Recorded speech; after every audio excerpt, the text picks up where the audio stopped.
Police station મામલે ACP RD કવાનું મહત્વપૂર્ણ નિવેદન, 4 આરોપીઓ સામે કાર્યવાહી। વડોદરા શહેરના ગુરવા પોલીસ સ્ટેશનમાં પતિ પત્ની વચ્ચેના વિવાદ મામલે હવે એસીપી આરડી કવાનું મહત્વપૂર્ણ નિવેદન સામે આવ્યું છે।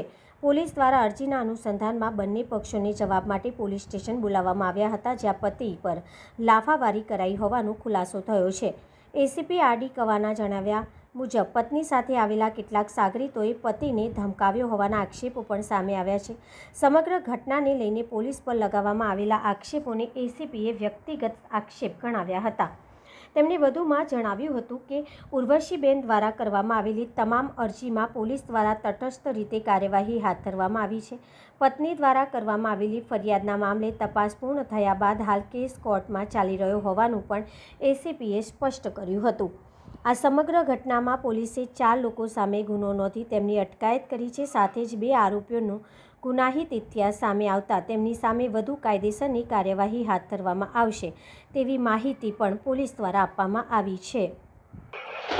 ગઈ 19/5ના રોજ એક મહિલા નામે ઉર્વશીબેન જગદીશભાઈ એમને એક પૂર્વ પોલીસ સ્ટેશનમાં અરજી આપેલી હતી, જે અનુસંધાને આરોપી તરીકે એમના હસબન્ડનું નામ દર્શાવેલ હતું। એમના હસબન્ડને નોટિસ આપી પોલીસ કાર્યવાહી માટે એમને ત્યાં બોલાવવામાં આવેલા હતા। એ જ વખતે આ અરજદાર ઉર્વશીબેન પણ ત્યાં આવેલા હતા અને કોઈ પણ કારણોસર ત્યાં થોડા ઉગ્રાવેશમાં આવી જઈ અને સામેવાળા જે એમના હસબન્ડ જે છે એમની સાથે એમને થોડી હાથ ચાલાકી કરેલી હતી।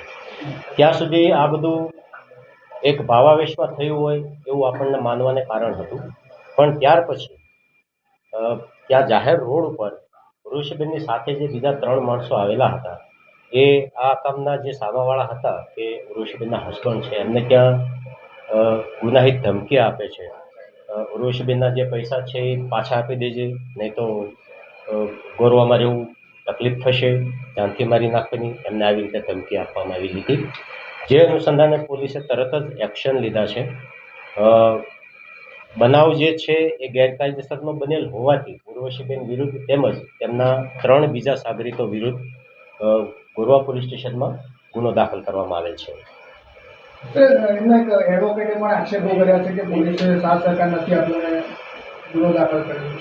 હા, એ એમના પોતાના વ્યક્તિગત આક્ષેપો છે।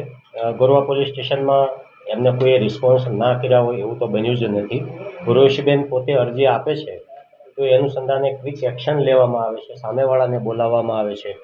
પોલીસ સ્ટેશનમાં આવ્યા પછી અરજદાર પોતે સામેવાળા સાથે મિસચીફ કરે કે મિસબિહેવ કરે તો એ તો વ્યાજબી નથી ને, તો એ વસ્તુ પણ એમના એડવોકેટે ધ્યાને લેવી જોઈએ। ખબર નહીં હવે એમને શું તકલીફ હશે, પણ એ આક્ષેપો કરેલા છે એ ગલત આક્ષેપ। 7 અરજીઓ આપી છે ગોરવા પોલીસ સ્ટેશનમાં, પણ કોઈ એક્શન લેવાયા નથી, કોઈ ફરિયાદ દાખલ થઈ નથી એવું એમનું કહેવું છે।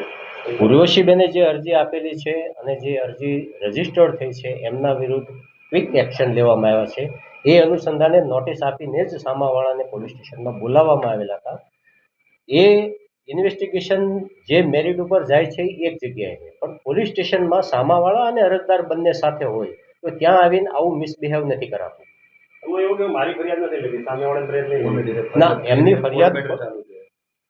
એમની ફરિયાદ ઓલરેડી લઈ લીધી છે અને એમની ફરિયાદ જે પ્રથમ આપેલી હતી 1.5 વર્ષ પહેલા, એમાં કોર્ટનું જજમેન્ટ પણ આવી ગયેલું છે, તો એ અનુસંધાને પોલીસે કંઈ કરવાનું રહેતું નથી। જે ન્યૂલી બિગિનિંગ ઇસ્યુ જે હતો એ એમની રજૂઆત હતી, તો એ અનુસંધાને પોલીસે ક્વિક રિસ્પોન્સ બી આપ્યો છે, એક્શન પણ લીધા છે।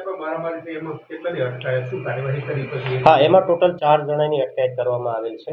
અરજદાર એક ઉર્વશીબેન કરીને છે એ, એમની સાથે બીજા વિજયભાઈ ઉર્ફે મનીષચંદ્ર રાઠોડ, આશિફ ઉર્ફે મુછોડ યુસુફ શેખ અને શબ્બીર ઉર્ફે સબો સિકંદર વાઘેલા, આ 4 જણની ગોરવા પોલીસે અટકાયત કરી કોર્ટ રાહે પગલાં લેવા માટે તજવીજ કરી છે।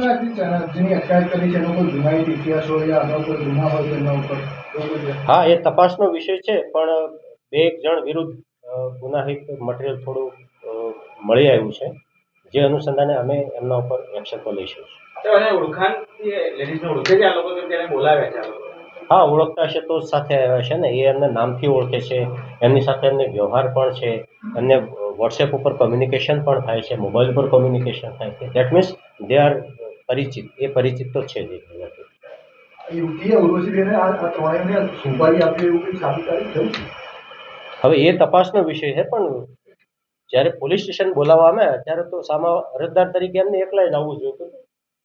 પણ સાથે આ એમના જે મિત્રો આવેલા છે તો કાંઈક તો એમનું રીઝન હશે ને, અને એ અનુસંધાને તો આપણે ગુનો દાખલ કરેલો છે.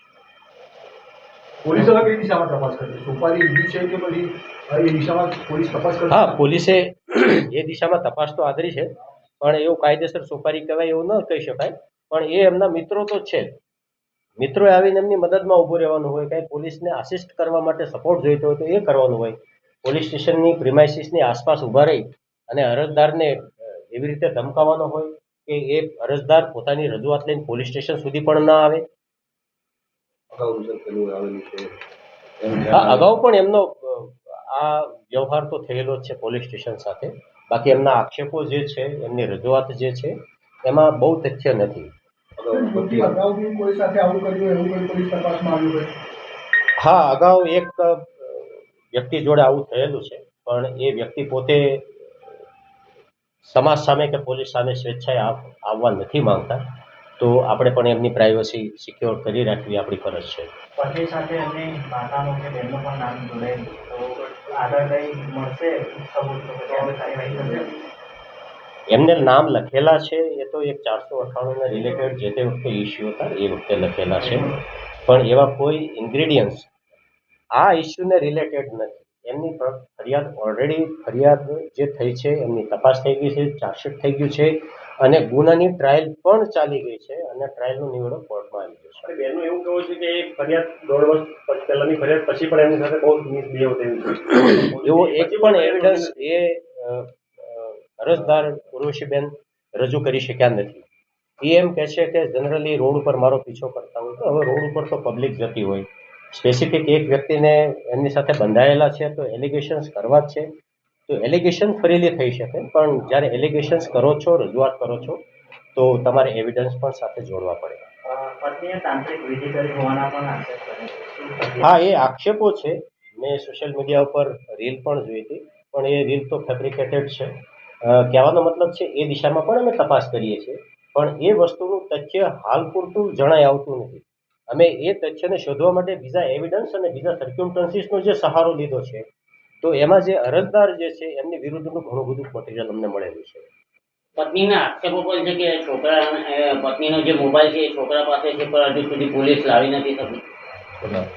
નહીં, એ તપાસનો વિષય છે, એટલે હવે તપાસના કામે એના જે ટ્રાન્ઝેક્શન જે થાય છે એ બી એ થોડોક સમય લેતી બાબત છે, કારણ કે એ એફએસએલમાં અને કંપનીઓ પાસેથી ડિટેલ મંગાવવાની હોય છે, તો એ એટ એ ટાઈમ ના મળશે. ઓકે.